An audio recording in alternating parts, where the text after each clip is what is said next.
Welcome to Local Matters. I'm Elizabeth Shanahan-Jewett. Let's get started. Boston's iconic Freedom Trail is a 2.5-mile pathway extending from downtown Boston all the way to Charlestown. Revealing 16 nationally significant historic sites, this celebrated route has attracted people from around the globe since 1951. On January 23rd from 2 to 4 p.m., take a virtual walk with the Duxbury Free Library and tour guide Heidi Hasselman through the Freedom Trail, beginning at the State House and following the Red Brick Road to its end at Bunker Hill. The physical location where you'll meet with your tour guide will be the Merry Room at the Duxbury Free Library. To register, visit the library's website. Due to the recent uptick in COVID cases, the Kingston Senior Center will require masks for all visitors to the building for the month of January. On-site consumption of food and beverages, which includes congregate meals through Old Colony Elder Services, are also temporarily suspended. Thursday COA lunches will, for now, be offered as a takeout meal and distributed at 11:45 a.m., while registration and pricing remain the same. Exercise, recreational activities, and all other on-site programming will continue as existing until further notice. Contact COA staff at 781-585-0511. They are happy to answer any questions you may have. Emerging from the fun and family time of the holiday season means that we're heading right into tax return season, which we'll all agree is a lot less fun. But the AARP Tax Aid team is returning to the Kingston Council on Aging to help take some of the headache out of your tax return preparation. Appointments will be available on Mondays and Tuesdays from February 7th to April 12th and can be made beginning the last week of January. There will be more specifics in February's newsletter. Find it at mycommunityonline.com or call the COA at 781-585-0511. There is tax return assistance for Plymouth residents as well. Beginning January 24th, the Plymouth Center for Active Living will begin booking 1-hour appointments with the AARP Tax Aid Foundation, offering preparation help for low and moderate income residents with a focus on those who are 60 years of age or older. Appointments will begin the first week of February. To learn more, call PCAL at 508-830-4230. The Pembroke Board of Assessors is now accepting applications for 2022 real estate tax exemptions available for qualifying low or moderate income seniors, disabled veterans, blind persons, surviving spouse, minors of deceased parents, and persons over 70 years of age. Discounts are also available for waste disposal pickup for people 70 years and older, and water bills for those 65 years or above. The deadline for filing is April 1st, 2022. For more information, visit pembrokema.gov or call 781-293-2393.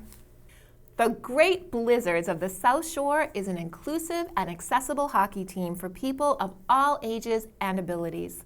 A group of dedicated coaches teach skaters how to play hockey, develop important life skills, and improve confidence in a way that's healthy and fun. Julie Thompson invited founder and coach Steve Nearman via Zoom to talk about the Great Blizz organization and the many benefits of having a sports team where everyone gets to play. I'm so pleased to welcome today Steve Nearman, who's the founder and executive director of a very unique program. It's the Great Blizzards, and it's a hockey program. And I would love you to talk about what this is, and then a little bit about your background and how you got to where you are right now today. Well, that's a loaded question. Do you Absolutely. have about an hour? So our program is for people who want to play hockey who can't play on any other hockey team. Thus our tagline, no hockey player left behind. We are for people of ages 5 and over who have cognitive, intellectual, or developmental disabilities. Things like autism, Down syndrome, cerebral palsy, and we have a team that they can call their own. So that's the basis of our program. We started 2 years ago, we're in our 3rd year, and we're already up to 30 players on our roster. Now, how did, now you lived down in, I think it was Virginia, and you were involved in a similar program. Can you talk about that and how that led you to come back up here and create the Great Blizzards up here? Absolutely. So I have to give a shout out to Randy Browley and his family. They started the Nova Cool Cats in Northern Virginia back in the early 2000s. We joined that program in 2011. And that is a lot of the inspiration for this program. So I moved up here 4 years ago, and strangely and coincidentally, another player on that team on the Cool Cats, his family moved up here to Scituate at the same time, and we found our two families playing for a team out of Canton, which from Plymouth, not so bad from Scituate, but from Plymouth was a 55-minute drive each way every Saturday morning. And we just started talking, we really wanted their program to be more like the program we came from, where there was a lot of travel and a lot of interaction off ice. So Eric McCroskey, who is the father of the other player from Northern Virginia that moved up here, he and I just said one day, you know what, we should just start our own program in the South Shore. There's got to be enough players down here to build a team. At the time, Special Hockey, which has programs all around the country, they only had 2 programs in Massachusetts, which in the most hockey-rich state in America, we thought that is just unbelievable, and nothing on the South Shore. So it just seemed like, it was a natural thing to do, and it worked. That's great. So a whole bunch of things come to mind here. So now you say this is for anybody with any ages. You said 5 is the minimum, so 5 plus. What type of special training do your coaches have to have? And I assume there's a lot more one-on-one. And you told me that some of your coaches are very young. So talk about that, how coaches get into the position of being coaches. Yeah, and I'm going to get in a lot of trouble saying this because we're a part of the American Special Hockey Association, and I think their minimum age is 14 for coaches. So we had coaches at the beginning. They were middle school and high school, but last year we got an email from a parent saying, my son has heard about your program and he really wants to help special people, and his heart is in it. He's a really good hockey player. And I thought, why say no when you could just give it a shot? And I said, all right, we'll try him out. I can't guarantee it, but we'll try him out. And he came onto the ice and he was skating circles around everybody and so into it and playing with the kids, the younger players, and really relating to them on their level. And it was really cool. And he was taking the coach's instructions and doing what we needed him to do. So, of course, his mom was talking to another mother of a 10-year-old, and next thing you know, we had 2 10-year-olds. So it's, as we like to say with our players, it's not about your chronological age. It's more than that. So if a 10-year-old has the maturity and the skating ability, we'll have them work with us on the team. That's wonderful. And to your point, it's so much more than just hockey that all of these kids and coaches and junior coaches are involved with. It's the whole life experience. Now, how often do you practice and how often do you actually play games? And do you play against you said there's one other league like this in Massachusetts. Do you play interleague? Yeah, great question. So we practice every Saturday. We're in a weird spot right now with COVID. We did cancel last week's practice out of an abundance of care.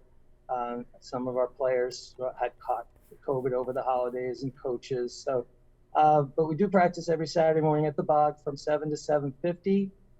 During practice, we have the ice split in 2 sections, one for the more advanced players learning the game of hockey, and the other end of the ice for our learn to skate players. So our learn to skate have 1-on-1, sometimes 2-on-1 with a coach and an assistant coach.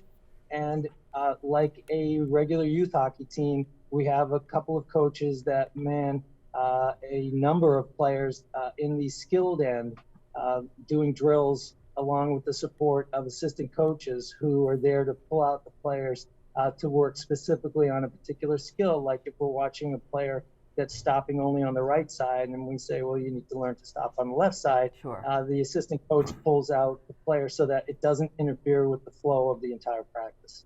Perfect. What about funding? Ice is not cheap. I remember as an old figure skater myself, way back when, it was very expensive to rent ice. How do you manage your funding? That hasn't changed. We should have. Yeah. They haven't figured out a way to have cheap ice. So our big fundraiser, the very first fundraiser we had was a car wash. And we made a little bit of money there. But 5 months into the program, we pulled off our first Boston Bruins alumni benefit fundraiser. And it was hugely successful. And so we are now planning our fourth Boston Bruins alumni fundraiser.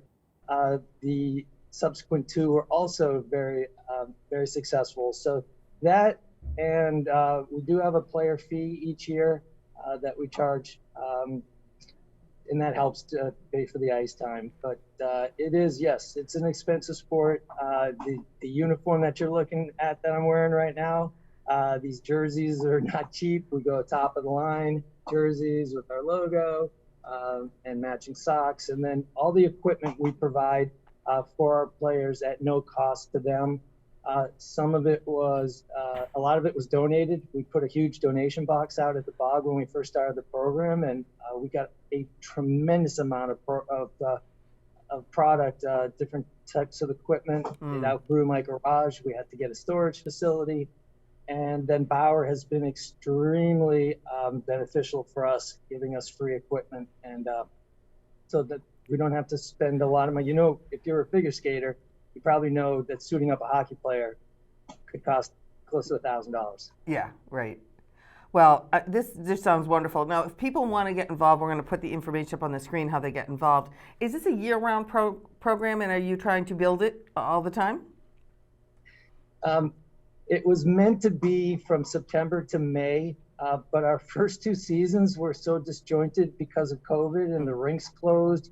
So we went through the summer to make up for the lost time during the winter. But I'm really hoping this year that we started in mid-September, and I hope we go to mid-May. Like I said, we had to take last week off. We're off this next weekend because there's a tournament at the Bog. And if COVID would just, start going back down, and we could feel safer being out there, then we should be out there toward the end of the month. Right. But yeah, it should emulate about the school year. Okay, great. Well, what you're doing is wonderful, and hockey, we all know, hockey people are special. It's a family, it always has been, and how you are helping people with any kind of intellectual challenges is just so wonderful. We appreciate you being with us on it today, and best of luck with you and with this program going forward. Thank you so much. I really appreciate it. Thank you. Thanks, Julie and Steve. For more information on the Great Blizz, visit thegreatblizz.org. Celebrate New England-based poetry on January 26th with the Pembroke Public Library and poet Roz Kubek.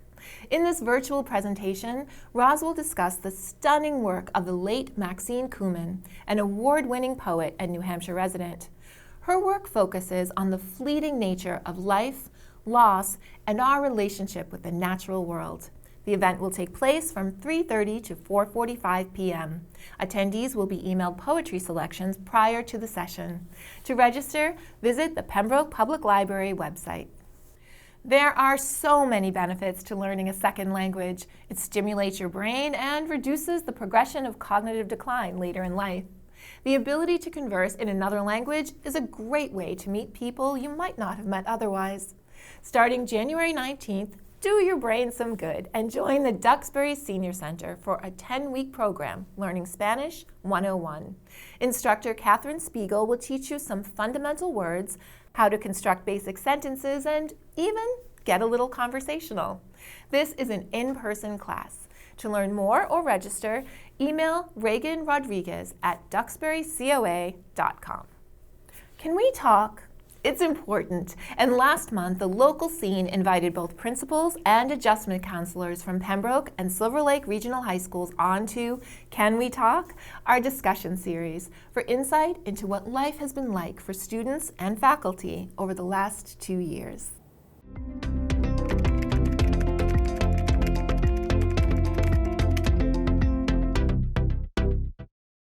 Hi, and welcome to Can We Talk, a discussion series of the local scene of PACTV.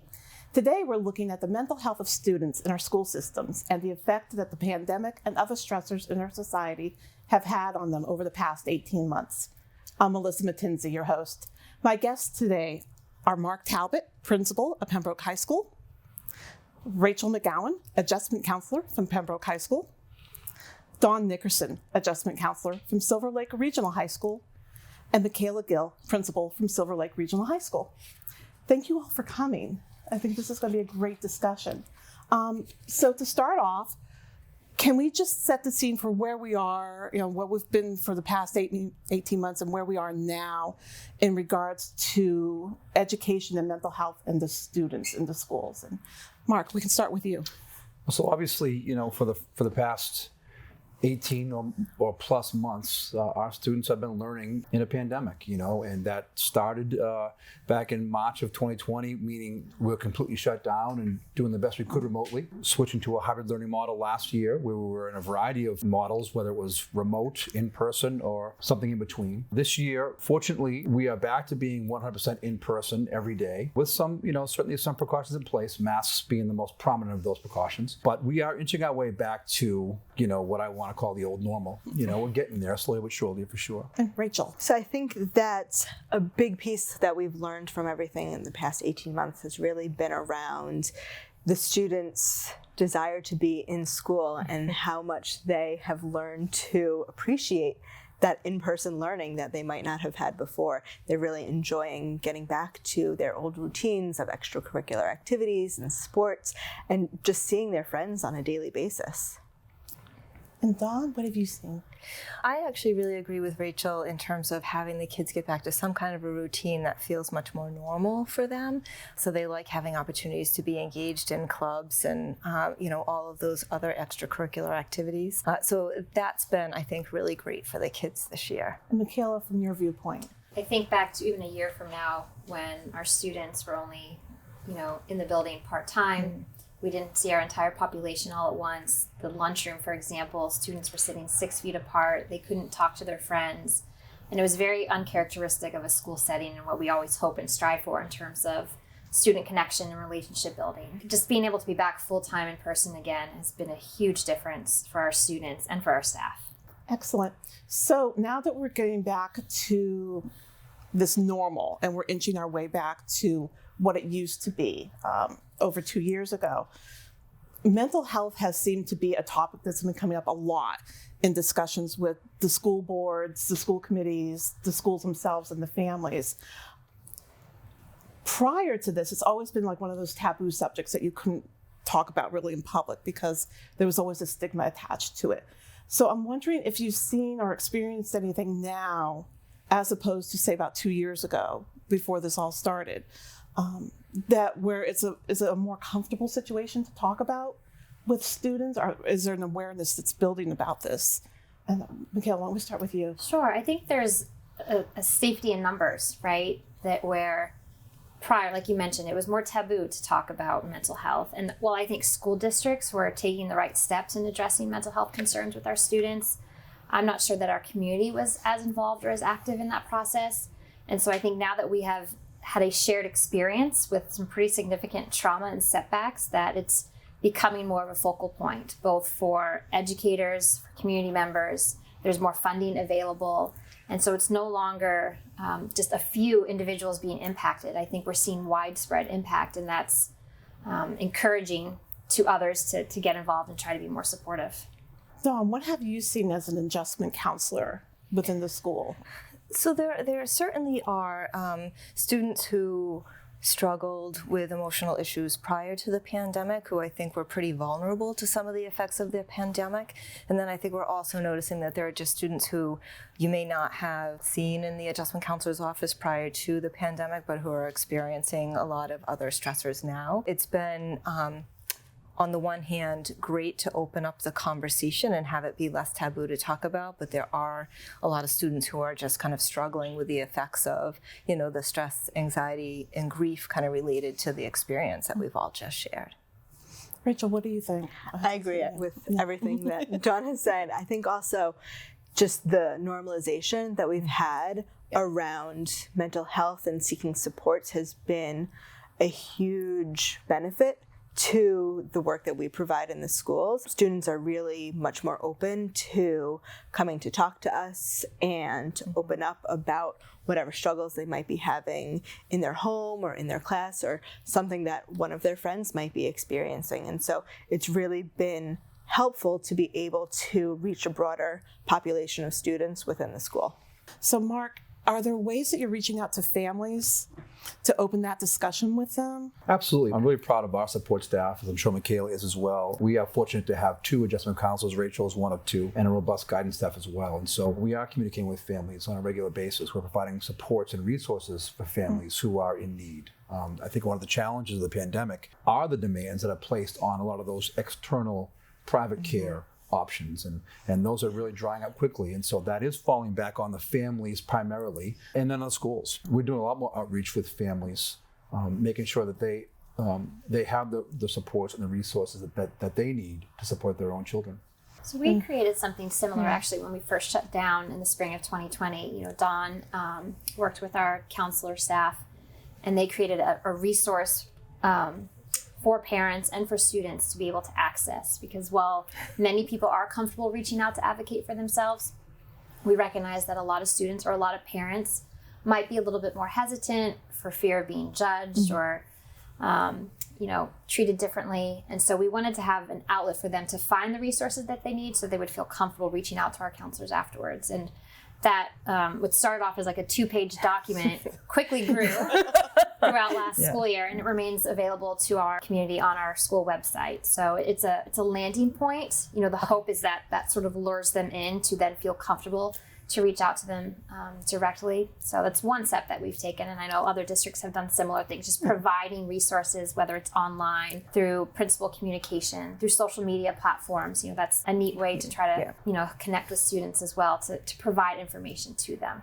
Our guidance department, we have our own website, and so there are also articles that I will sometimes forward to the guidance director to post on there. Our guidance department has their own Twitter feed, so they also tweet things out. So, we try to use the platforms as well that we know that kids and families are using to try to get that information to them. And we happen to use a lot of Google products at our school, and so the other adjustment counselor in the building and I started a Google Classroom last year. So when we're working with kids on coping strategies and that kind of thing, they can access those things on the Google Classroom as well any time of the day that they might need them, because they're in school until 2:00 in the afternoon, but there's still a lot of hours left in their day that they might need to reach out for some support. So both having some asynchronous material available for kids that is skill-based, and then information available to parents about where they might be able to find resources, or some of the things that we've been trying to kind of keep up to date as well. Rachel, did you? Oh, I was just going to say another really great innovative thing that we've done this year. We had the ability to have a certified therapy dog in our Thanks school. to Rachel. Thanks to Rachel. She is a certified handler. So I have a 2-year-old golden doodle named Bauer, who is a certified therapy dog through the Alliance of Therapy Dogs.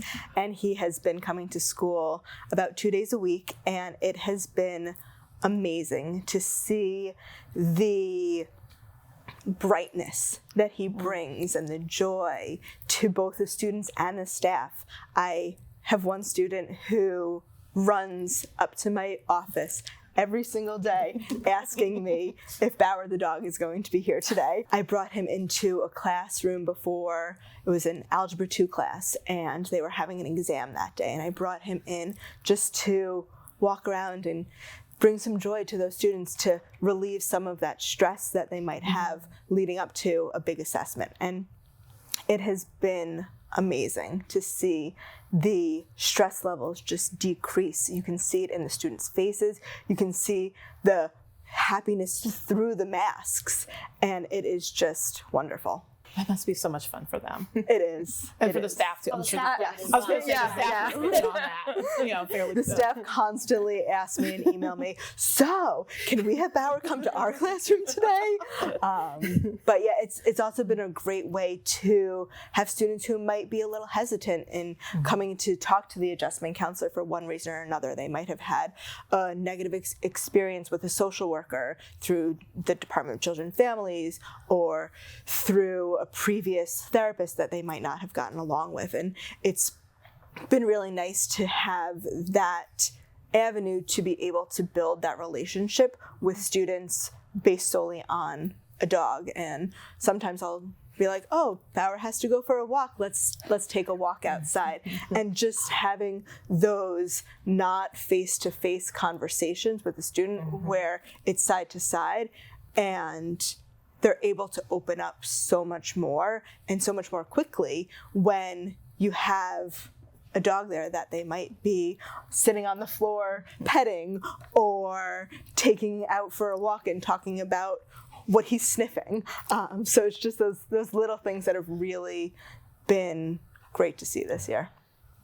Must be like the anxiety level for everyone in the Yes. school must come down. Yes. Like 20 points on those Yep. days, Mark. He's here twice a week, and sometimes 3. But and Rachel, certainly in our goal is to have Bauer here every day. But that's a gradual process. And just a quick anecdote about that. So this week, I had the pleasure of doing lunch duty outside with our seniors. It's been a glorious spring outside for sure. And Rachel came out to fill me in about a student who had been struggling that day and just give me an update. And she brought Bauer.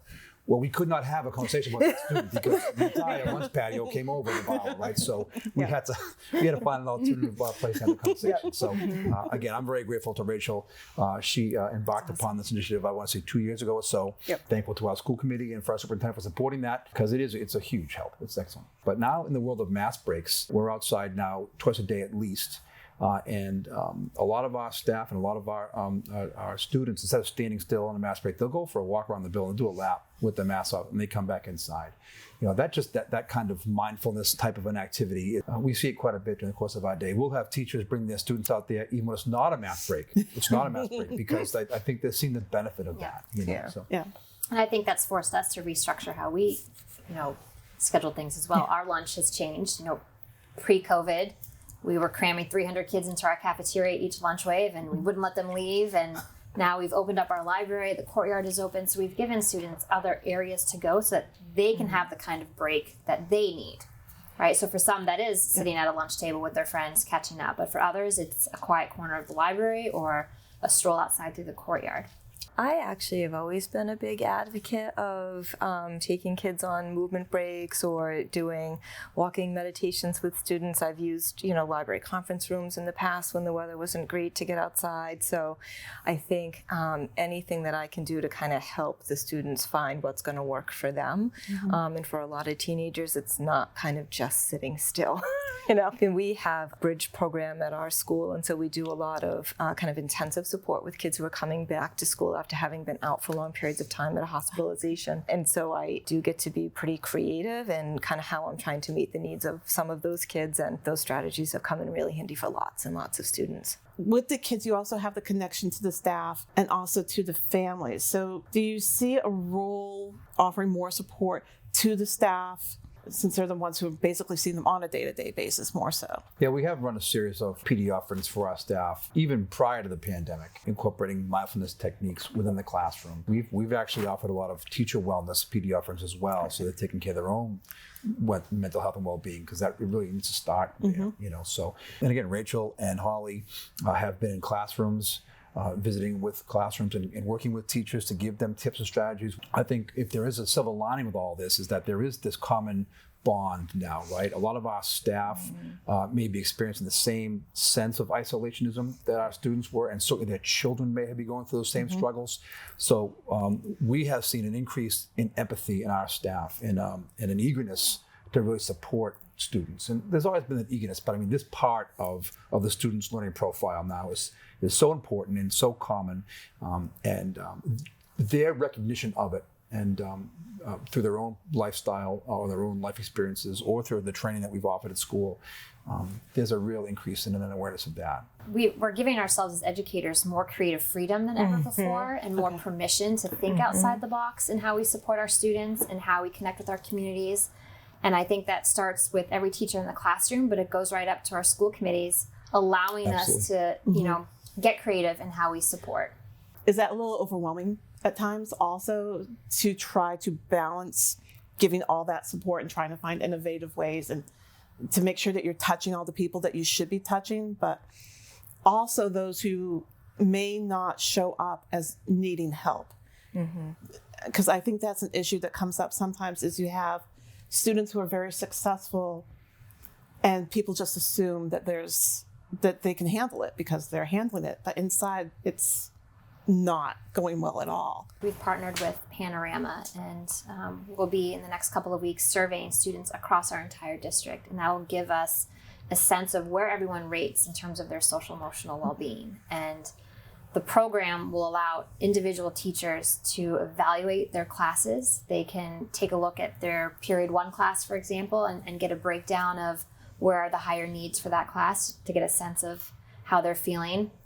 They can break it down by topic, morning classes, afternoon classes. So it's pretty fascinating. So we're excited to roll that out. And I know there's similar programs being offered across other districts in the state as well. And it's an opportunity to get a baseline for our students, because I think, Don and I were talking about this earlier. Part of determining what our students' needs are is figuring out what their baseline is. And for our freshmen and our sophomores, we don't know them pre-COVID. We don't know them pre-pandemic. And neither do their, middle school teachers for that matter. So it's difficult to try to gauge what are your needs, and are those needs different from 2 years ago? Are they greater needs? Are they the same needs? So that I think is a difficulty for schools right now. They weren't able to tour the schools. They weren't able to connect with the teachers to establish a relationship with them. And so now to kind of start all over again, it must be daunting. It's interesting. Rachel and I were talking about this really just this morning, that because of the shutdowns and the lockdowns, so many folks relied on social media to communicate with one another, or Zoom or Google, and that the lack of interpersonal connection, we are seeing the toll on the other side of it now, right? We've had a lot of social media, negative social media interactions between our students, more so than we've had in maybe the past half dozen years. I feel so a lot of it was back to 2010 when it really became a thing, and we had to really, teach norms and how to utilize these platforms appropriately. There has been a regression there, particularly with our 9th and 10th graders, and those struggles are real for sure for all of us, for them, for us. Trying to bring everyone back to understanding the importance of interpersonal connection and communicating with social media in an appropriate way. So it must be training and talking with the students as well, saying that it's okay to not be connected. And I always, as a parent, I see the flip side of that is that they're using Google at home and they're always connected because it's a classwork. So it's kind of like, well, where's that balance? But you must see that with the students as well. Oh yeah, without a doubt. I think that a benefit to our school is that we oftentimes don't get service in many areas. So I think that while that can be a struggle in some classrooms because they don't necessarily have access to their phone for whatever reason academically, they also don't have access to that social media. And so it is that nice break in the day that they can have and not have to feel the anxiety of, oh, I need to respond to that person. Oh, I need to check and see what that other person is doing. And I think also the mass breaks have been a great way for teachers to develop the relationship outside of the academics with the students, because it is a less structured time where they can start building more of a relationship and talking about different interests that a student might have, whereas before they spent that entire 50 minutes really going on whatever topic they were talking. Do you see that making a difference in terms of being able to talk about the pressures of what's happening with the students and the teachers, to make that connection and be like, yeah, it's okay. We're all in the same boat. I feel what you feel, and that like they're sharing stories more so with each other and creating like a support group within the class. The kids are talking about it a lot from what I can see. I mean, they certainly are engaging with me in conversation constantly around what it just feels like to be in school. So some kids are really struggling with the fact that everybody's still wearing masks. Some kids are just feeling the overall stress of the building, and that it was quite an adjustment, I think, for everybody at the beginning of the year to all come back. So they are talking about what that experience is like for them. And I do think that they sense that teachers also have had their own varying levels of stress kind of related to what's happened. But, it's interesting. I was listening to Rachel comment about the phones, and we also don't get great service, but the kids find all sorts of ways around it. It's magical. But I feel like the anxiety works both ways. I feel like they, number one, feel a lot of pressure to respond immediately to a post, but they also use it as a way to escape when they're feeling anxious, right? And they will kind of, it's an avoidance strategy. So I feel like the technology can really hamper the kids figuring out just how to sit and cope with anxiety for 20 seconds and realize that you're going to be okay. They instantly want to be able to get away from that. And so whether it's picking up the phone or responding to something immediately, they're using it constantly. I think some adults are. I think we're all using 100%. It as an escape mechanism to deal with the issues, because it's not just the anxiety at school, but the at-home structure. If there's food insecurity, job insecurity, housing insecurity, that the individual students are feeling, and they feel like they have to carry that burden. I had a teacher refer to it as her brain break. I walked into the teacher's room and she was sitting playing a game on her phone and on her prep, and she just looked at me and said, I needed a brain break. And I said, yeah, do what you need to do, right? But just kind of finding 15 minutes during the day to not kind of be feeling under the pressure of, what the rest of the day was going to be like. What is the place where distraction is an appropriate response to your stress and anxiety, because it's going to get you through that moment, and then when you might want to use a cognitive strategy or when you might want to use a physical strategy, and really kind of talk to them about distraction just one place where you can kind of go to for some relief from anxiety, but that there's lots of other tools that you can use, so that I can't just ask them to stop using something as a distraction if I haven't offered them something else. Right. So it's because it's a much larger conversation for sure. There's good stress and bad stress, and good anxiety and bad anxiety, and how sometimes when we have anxiety, it's not always a bad thing, because it helps us to prepare for an exam or to get your paper written in a timely manner. And I think that starting with that, it helps again to normalize to students that sometimes it's okay to feel stress, and there are ways to go about dealing with that are positive and negative. And we can't, like Donna's saying, we can't take away some of those negative coping skills without providing them the resources and the support to have positive ones. So, and then part of that, I'm wondering, Mark and Michaela, do you find yourselves creating more relationships, that parents are reaching out to you more? Yeah, and again, I think our schools have done a great job, even pre-COVID, of providing support to families when they need it. I think anecdotally what I'm experiencing more so in the last year and a half than ever before are the requests from parents for help with things like financial concerns, help with athletic fees for tickets to events, more so than ever before. And I think it's a testament to, the job losses and the insecurity that we've seen across our communities and that impact.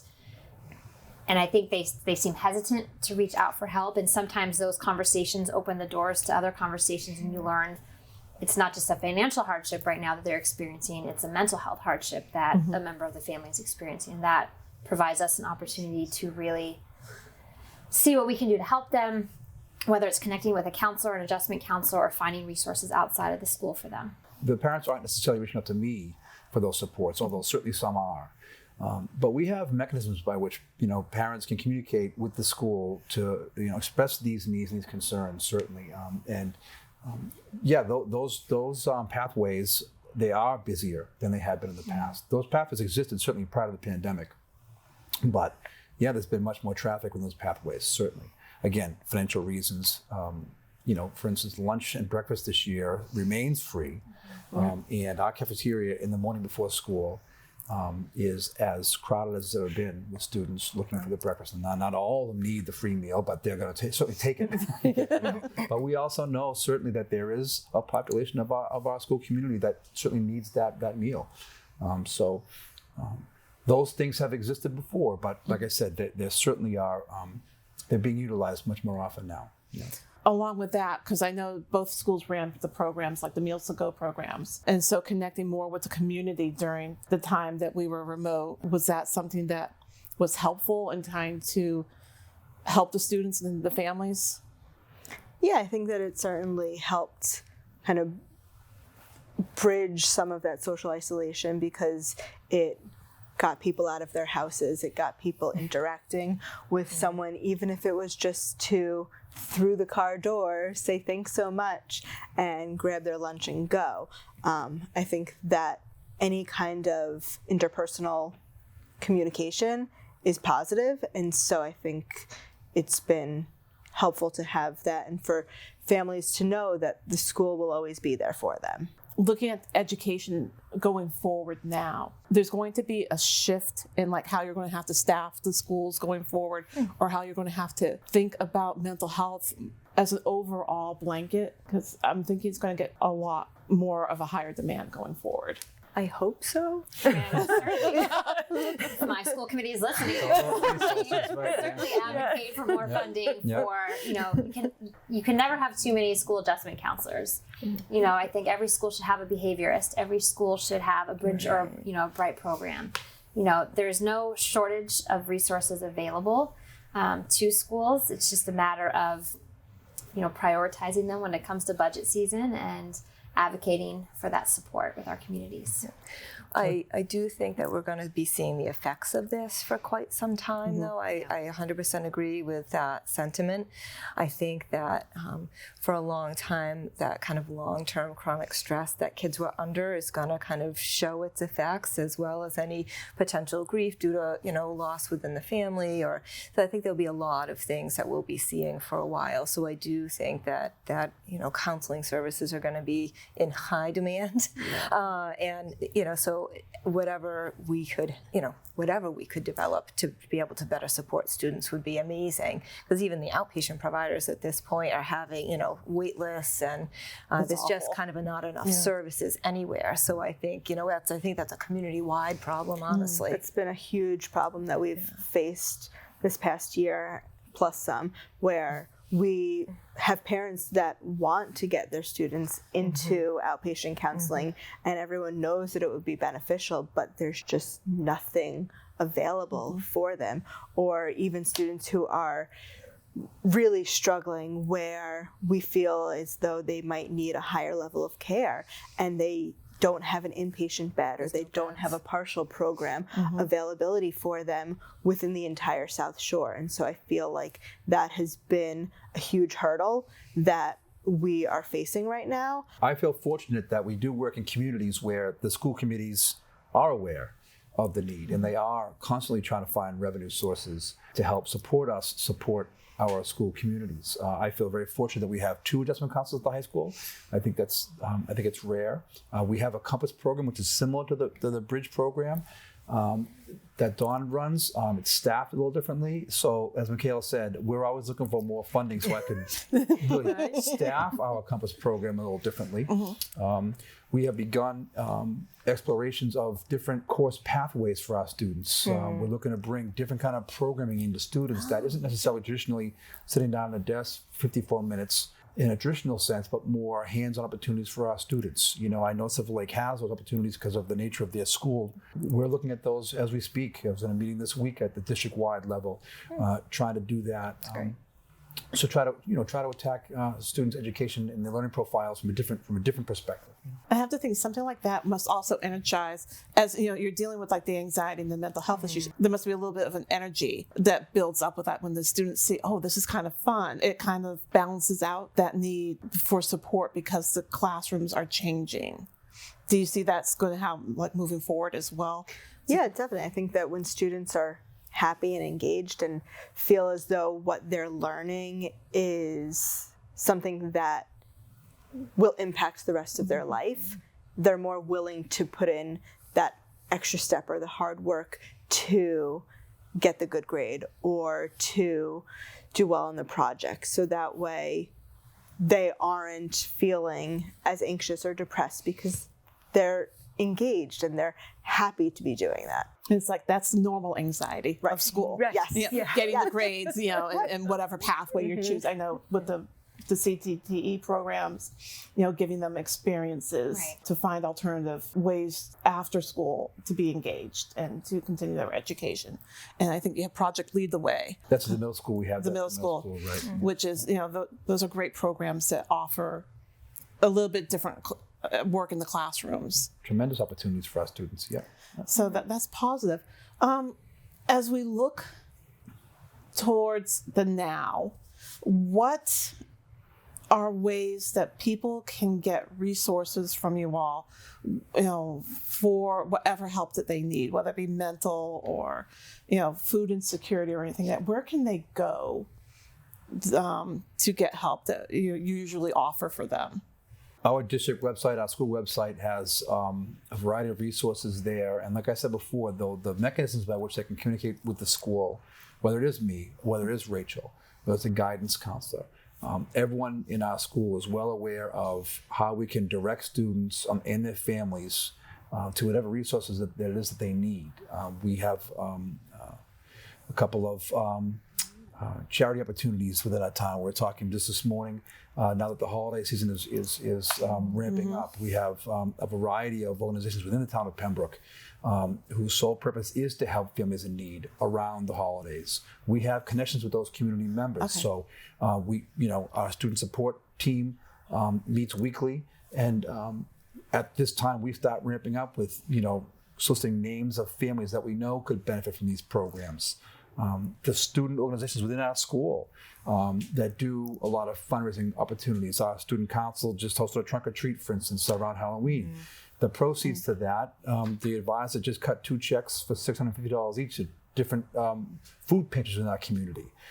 So there are lots of avenues for that to happen. And, I would just encourage any parent or any family listening right now to contact the school, contact our guidance office, our adjustment counselor office, contact me, and we certainly can get folks funneled in the right direction. Okay, great. For our Silver Lake family, it's the same. If they're looking to speak to someone, to seek support or to seek help, a guidance counselor or any member of the administration team is a perfect place to start. But if they're not at that comfort level yet, our district and school website have a whole host of information for them. And this is where we're going to leave it from now. I want to thank you all for joining me, Mark and Rachel and Dawn and Michaela. It's been a great discussion about the effects of the pandemic and other stressors on our students' mental health and the resources that we all have available. This has been Can We Talk, a production of the local scene of PACTV. I'm Melissa Matinzi, and thank you for watching. Faculty, students, parents, all of us, we're all just doing the best that we can, but maybe the novel ways we're finding to check in with and show up for each other will be one of the bright spots when this is over. Thank you, Melissa, and thank you for watching this episode of Local Matters. Follow the local scene on social media to keep updated on what's good and good to know in our area. From all of us at PACTV, have a happy and safe week. We will see you next time.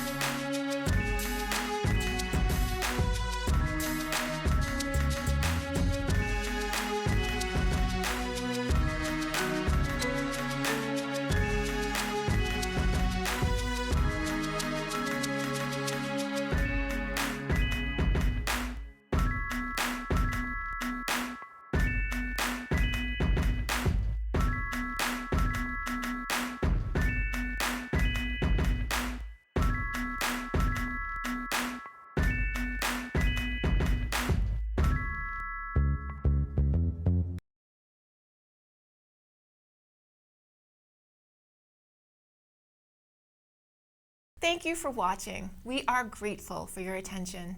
If you like what you saw, please like and subscribe to the local scene here and share everywhere. Thank you, friends.